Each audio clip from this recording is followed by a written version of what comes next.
నమస్కారం ఫ్రెండ్స్. నా ఇన్‌స్టాగ్రామ్ పేజ్‌కి మరియు యూట్యూబ్ ఛానల్‌కు సుస్వాగతం. ఈరోజు నేను చెప్పబోయేది ఏంటంటే, ఈరోజే రిలీజ్ అయిన మూవీ 'కాంతా' సినిమా గురించి.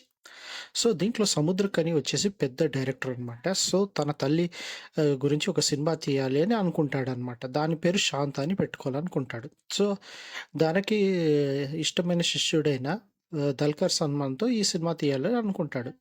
సో, ఆ తర్వాత ఇద్దరి మధ్య ఏదో కొద్ది ప్రాబ్లమ్స్ వచ్చేసి సో, ఆ సినిమా మధ్యలోనే ఆగిపోతుంది.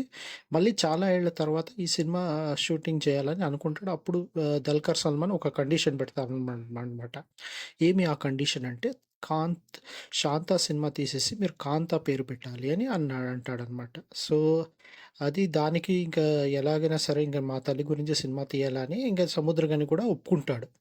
సో, ఒప్పుకున్న తర్వాత ఇద్దరికీ పడదనమాట. బట్ అయినా మాటలు లేకుండా సినిమా అనేది సాగుతా ఉంటుంది. వాళ్ళు ఏ రకంగా ఒకరినొకరు మించి యాక్టింగ్ అయితే చేస్తారు. బట్ ఇంతలోనే ఒకరు హత్యకు గురైతారు. ఆ హత్య ఎలా జరిగిందనేది ఆ హత్య ఎలా జరిగిందనేదాన్ని తెలుసుకునే దానికోసరమే రంగంలోకి దిగుతాడు రాణా దగ్గుబాటి పోలీస్ ఆఫీసర్‌గా.